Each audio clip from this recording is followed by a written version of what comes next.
Alors moi, mon histoire, elle commence en février 2004. Je venais d'avoir 14 ans et à l'époque, avec ma meilleure amie, on adorait regarder des films d'horreur. Un après-midi, nos parents étant absents, on décide de se faire un petit film d'horreur avant d'aller faire du jogging dans les bois derrière chez nous. On commence à courir, on sort très vite du village et on arrive à travers champs. On se retourne et on voit qu'il y a une dame au loin qui promène son chien.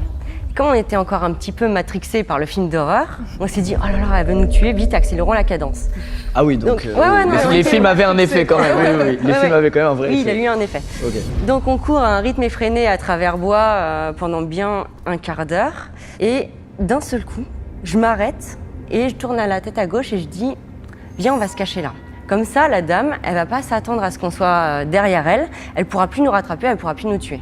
Donc on monte un petit talus, moi je me cache derrière un arbre et ma pote elle est attirée par de la terre retournée avec un trou de sanglier.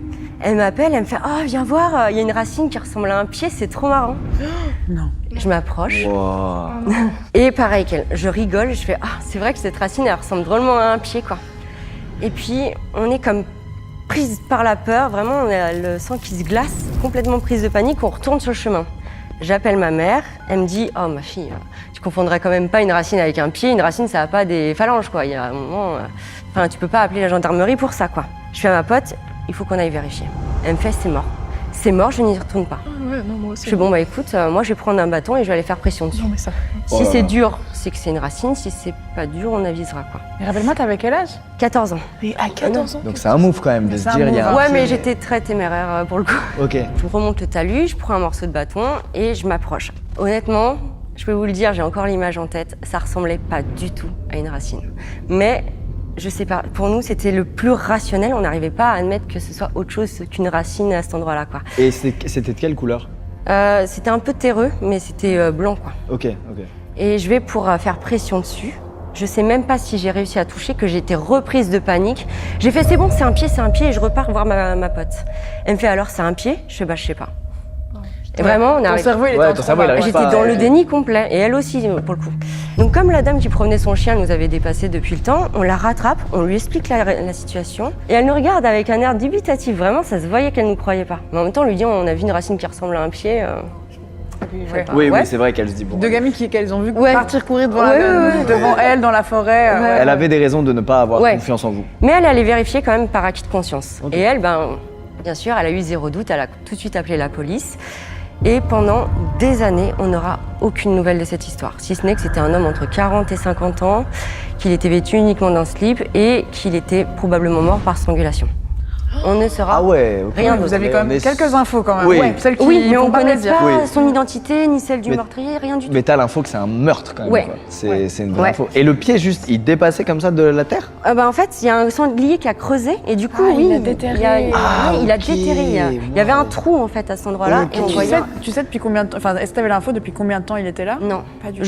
je l'ai là l'info. Ouais, mais à ce Mais moment-là, non. à ce moment-là, non. Ok, donc pendant des années, zéro news. Mais en 2005, il y a une autre histoire que je vais vous raconter parce qu'elle a un lien. Un autre corps est retrouvé dans notre petit village. Une trentenaire a été démembrée, coulée dans du béton et jetée dans l'Essonne. Ah ouais. Là, l'enquête va être résolue tout de suite parce qu'ils ont l'identité de la victime et ils ont l'identité du meurtrier et ils le mettent en prison. Les années passent, on se retrouve en octobre 2009, donc ça fait quasiment 6 ans après notre découverte. Une jeune femme se pointe dans un commissariat parisien et dit « Ça fait moi depuis fin 2003 que je n'ai pas de nouvelles de mon père et ma belle-mère ne s'en inquiète pas ». Ils font un test ADN et ils se rendent compte qu'en effet notre inconnu est son père. De là, ça va aller très vite parce que du coup, la famille va faire des aveux. C'est la femme de notre inconnu qui a essayé de l'empoisonner le soir de Noël. Et en fait, c'est l'un de ses deux fils qui l'a étranglé. Et avec les deux frères, ils sont allés se débarrasser du corps à 60 km de chez eux. Mais ce fils était déjà en prison pour avoir démembré, coulé dans du béton et jeté dans l'Essonne. Une trentenaire. L'autre. Wow. Voilà. Alors moi, c'est une histoire de mes parents qui avaient, à ce moment-là, ma maman avait 22 ans et mon papa avait 29, je crois, à peu près. C'était en 89. Mon frère et moi pas encore nés. Ils habitent en Suisse, mes parents. Ils habitaient dans une petite maison de 2 étages, mais elle était toute petite. En gros, en bas, t'as cuisine, salon collé et une sorte de grand escalier qui amène à une mezzanine. Ce jour-là, mes parents sont invités à un mariage. Ils se disent qu'ils vont juste à la cérémonie, qu'ils rentreront tôt. Et comme d'habitude, mes parents sont hyper en retard. Parce que cette famille, ils sont toujours en retard, c'est un enfer. Ils partent à ce mariage, hyper en retard, ils ferment pas à clé.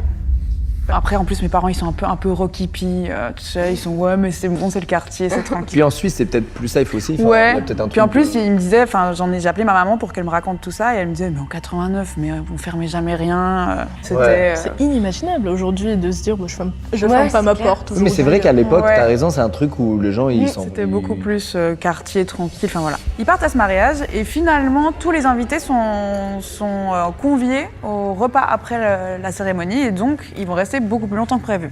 Ils vont rester jusqu'à minuit, 1h, 2h du matin même. Donc ils rentrent très festifs de ce mariage, et ils ouvrent la porte pour rentrer chez eux. Et ils comprennent tout de suite qu'il y a un truc qui va pas. Vraiment tout de suite. Il y a les plaques de cuisson qui sont allumées à fond avec des casseroles vides dessus. Ils ont pas cuisiné avant de partir. Enfin, c'est certain que c'est pas eux. Mais ils réalisent pas trop. Ils sont un peu bizarres, mais ils rentrent, ils se posent pas trop de Est-ce qu'ils questions. se disent... mais ils se disent quand même pas que c'est eux qui ont possiblement oublié de baisser les plaques. Non, alors ça, Ils ils se disent comprennent qu'il y a un pas, truc mais ils chelou, se posent quoi. pas la question de se dire quelqu'un est venu, ils se disent juste qu'est-ce qui se passe. Tu Ok. vois, c'est plus on va aller voir ce qui se passe. Ok. Et là, ils voient que le four est allumé aussi, que les boutons ont été arrachés du four. Et dans le four, il y a des vêtements à ma mère. Et ces vêtements, les boutons des vêtements ont été arrachés. Il y a quelqu'un qui adore les choses rondes, c'est pas possible. Oui, c'est vrai, tout ce qui est rond, il le kidnappe. Là, ils commencent à flipper en vrai. À ce moment-là, ils voient la poubelle qui est grande ouverte. Et ils se rendent compte que c'est tout ce qu'il y avait dans le frigo qui est dans la poubelle. Ah ouais. Ah, Ouah. mais qu'est-ce que c'est que Trop ça bizarre. Et là, du coup, ils se sont mais ok, quelqu'un est venu. Mais ils regardent autour d'eux, rien n'a été volé. La chaîne IFI, il n'y avait pas encore à ce moment-là d'autres trucs, mais la chaîne IFI n'est pas volée, il s'est pas saccagé, rien. Ils continuent à faire un petit tour, et là, ma mère trouve au sol une grande veste en cuir. Et qui sent l'homme, c'est ses mots, elle me dit qui sent l'homme. Ça sent quoi, le logo? Je sais pas, je pense à musqué, tu sais. Ouais. Et un débardeur déchiré au sol. Bon, ils disent bon, on va appeler la police. Et à ce moment-là, ils entendent un raclement de gorge qui vient du haut. Ah. Quel pire bruit. Sauf qu'on se rappelle déjà d'une chose, c'est qu'on est en 89. Mes parents, ils ont pas de téléphone portable. T'as une ligne fixe, Ok. mais tu peux pas sortir, dire bon. Oui, te mettre à l'abri pendant que t'appelles. appeler, T'es obligé de ouais. rester au milieu du danger pendant que C'est t'appelles. ça. Et du coup, mon père, il prend. Alors, ça aussi, ça me fait rire parce que les mots de ma mère, elle me dit son père, il a pris un grand couteau à viande et il m'a donné un petit couteau à oignon. Ça tue. Vraiment. Donc, ils sont comme ça avec leur couteau et ma maman, elle se dirige vers le téléphone et elle appelle la police en chuchotant, disant il y a quelqu'un chez moi. Du coup, la police leur dit bon, bah, on arrive tout de suite, juste sortez. Vous sortez et vous fermez à clé. Mes parents, à ce moment-là, ont 2 chiens et un chat. Du coup, ils récupèrent les teckels, les 2 teckels sous les bras, là. Oh, cette scène doit être adorable. Ah oui. Et le chat commence à monter les escaliers. Ah. D'où vient le bruit. Oh non. Et du coup, ma mère, elle s'est tout de suite dit, je vais chercher mon chat. Je le laisse pas monter vers ce bruit, vers cet inconnu. Elle oublie d'enlever ses chaussures, elle monte en talons sur les escaliers, les vieux escaliers en bois. Et plus elle s'approche du chat, plus le chat monte. Oh, c'est horrible. Mais c'est quoi, il est complice, lui, c'est pas possible. Il Non, il était doit avoir infiltré peur de depuis des tout ce talons temps dans la... Ouais, je sais pas. Et du coup, elle a réussi à la voir à la dernière marche. Et elle a réussi à descendre, à sortir. Et là, ils ferment la clé et ils attendent la police. Et ils ont enfermé le mec dans la maison. Ils ont enfermé le mec dans la Ok. maison. Donc la police est arrivée assez vite. Et du coup, ils rentrent. Je crois qu'ils étaient 2. Et mes parents voyaient tout ce qui se passait parce que c'est une sorte de baie vitrée. Et ils voient donc des gens redescendre avec un homme nu dans le peignoir de mon père. Ils le voient et ils disent bah, il dormait dans votre lit, dans vos habits. Et là, ils l'embarquent et ils disent bah, restez là. On revient vers vous pour voir ce qui va se passer pour la suite, pour prendre votre plainte, etc. Et ils disparaissent. Et le policier revient et dit ben, cet homme, c'est un grand directeur d'un très grand magasin en Suisse. Est-ce que vous pouvez retirer votre plainte? Hein? Ils ont demandé à mes parents de retirer leur plainte. Parce que le mec, c'était un Ouais, haut parce que placé c'est un- d'un... C'était un What? remplacé, mais du coup mes parents ils disent mais enfin qu'est-ce qui lui est arrivé pour Ouais, que- racontez-nous, qu'on sache ce qu'on fait, quoi. Et ben on saura jamais. Bon, je devais vous raconter une histoire, mais ton histoire m'a rappelé une histoire que j'ai entendue dans la... Bref, on est parti en week-end avec un pote et il y a son père qui était là. Et son père, c'est genre la big histoire chelou de sa life. Ouais. Ce truc-là qu'il a vécu. Et il nous a raconté ça, c'est pas très long, mais c'est genre ultra chelou. À l'époque, cette histoire, elle se passe littéralement 30 piges avant que le père de mon pote me la raconte. Il vit avec sa femme, qui est la mère du coup de mon pote. Et bref, ils ont une vie de couple normale, tu vois, dans un appartement au 5e étage. Sa femme, depuis un certain temps, fait des cauchemars la nuit. Elle dort pas très bien. Lui, carrément, des fois, il va dormir sur le canapé parce qu'elle part en terreur ou elle se réveille, elle fait du bruit de fou. Du coup, lui, bref, il dort mal aussi, sauf qu'il taffe beaucoup. Bref, tu connais des fois, voilà. Un jour, une nuit, ils dorment ensemble et elle fait une crise particulièrement vénère. Ça veut dire, elle se réveille, panique, elle lui tape sur l'épaule, elle lui dit j'ai vu quelqu'un dans l'entrée de la chambre. Là. J'ai vu quelqu'un dans l'entrée de la chambre. Ouais, la paralysie un peu.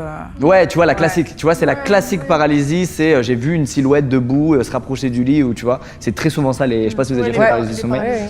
Donc, c'est un plaisir. Hein. Donc c'est oui, c'est vous en faites Non, avant t'en as fait. Moi, j'en fais toujours un peu. Ah ouais. Pareil. C'est un moment horrible. Donc lui, il comprend qu'il s'agit sûrement de ça vu ce qu'elle décrit et donc bref, il est en mode, il est pas méga dans l'idée de la réconforter et tout vu qu'il dort trop mal et que ça fait un moment que ça dure. Donc il est en mode vas-y, c'est rien, c'est une paralysie, dors. Voilà, il va droit au but. C'est rien, paralysie, dors. Il arrive à se rendormir et 30 minutes plus tard, il est réveillé par des hurlements de sa femme, qui cette fois est pas dans le lit, mais qui est debout dans l'entrée de la chambre. Il se réveille en full panique, il va la voir et tout, il fait qu'est-ce qu'il y a? Elle continue à faire ah, elle hurle et carrément il nous dit que elle hurle tellement, il arrive tellement pas à la calmer que pour la calmer, il lui met une baffe. Tellement elle est genre Ouais, pour qu'elle reprenne ses esprits et qu'elle explique quoi parce que lui il peut rien faire tu vois. Elle ça fait n'excuse pas. Hein. ça n'excuse pas mais elle ça la en tout cas ça marche, elle arrête de crier et d'un coup elle lui dit j'ai vu un mec, c'était vrai, il y avait quelqu'un chez nous, s'il te plaît crois-moi tu vois. Lui il fait putain encore une paralysie de merde. Ouais, surtout tu te dis il y a déjà eu avant. Voilà, il y a ce passif, etc. Tu vois. Bref, ils vont tous les deux se recoucher. Tu vois, il finit par réussir à la calmer. Il nous dit qu'ils ont très peu dormi cette nuit-là parce que elle était particulièrement affectée par ce qui venait de se passer, tu vois. Et le lendemain, il y a un flic qui toque chez eux. Il lui dit écoutez, monsieur, vous avez fait quoi hier soir? Lui, il fait bah rien. J'ai dormi avec ma femme. Excuse-moi, mais c'est le genre d'histoire qui me terrifie quand tu me mets ça. Mais c'est vraiment c'est horrible. Bah, rien, j'ai dormi. Il dit vous êtes sûr? Je vais poser quelques questions à votre femme si ça vous dérange pas, mais sans que vous soyez là. Il est dans le flou, tu vois, il attend comme un con pendant que le flic interroge sa femme, tu vois. Et puis le flic revient le voir et il lui dit bon écoutez, il y a un mec qui est mort là, en bas de votre immeuble, il s'est écrasé par terre. Donc je suis en train de venir à tous les étages interroger les gens pour savoir ce qui s'est passé. Et si j'ai interrogé votre femme là, c'était pour savoir si elle avait pas un amant et que l'amant Ce serait essayer de vous l'avez pas expulsé de votre appartement par la fenêtre. Lui il fait bah non, j'ai pas fait ça, tu vois. Et puis là il repense à la veille et il se dit mais attends, Mais ouais. en fait il y avait vraiment un mec dans l'appart et ma femme elle a pas fait une paralysie du sommeil ou elle a pas halluciné, il y avait vraiment un mec qui était là et qui est resté pendant plusieurs dizaines de minutes puisqu'elle l'a vu une première fois, souvenez-vous. Bah oui, mais c'est ça, parce qu'ils se sont rendormis. Ils se sont endormis, le mec est resté dans l'appart. Du coup, il a entendu le côté du mari qui dit non mais c'est rien, tranquille. Absolument. Et en ok. fait, c'est un mec qui a escaladé la façade de l'immeuble, qui est rentré chez le père de mon pote, qui est resté. Il a rien fait en plus. Il a rien fait, rien n'a été volé, rien n'a été abîmé, il a rien fait. Et les gens, faut qu'ils arrêtent de rentrer pour rien faire là. Et la théorie de mon pote, c'est que face au cri de sa meuf, le mec il a paniqué, il s'est précipité vers la fenêtre par là où il est arrivé, il a voulu redescendre vite et il s'est rétame en fait. Le père de mon pote, il est un peu, ça l'a méga affecté cette histoire parce qu'il a jamais eu le vrai fin mot de l'histoire. Genre dur, pourquoi ça. il a fait ça? Pourquoi ce mec sobre est venu là pendant plusieurs dizaines de minutes? Il a quand même su d'un pote flic que dans cet immeuble, il avait vécu dans cet immeuble. Des années auparavant avec sa femme et sa fille, le mec en question qui est mort. Et donc lui sa théorie c'est que il serait revenu en quête de je sais pas de nostalgie ou de tu vois, le mec allait très mal, il aurait voulu revenir dans l'appart où il a vécu des choses joyeuses avec sa femme et son gosse et il est revenu là de désespoir tu vois, sauf que il s'est fait griller et il a paniqué et il est dead.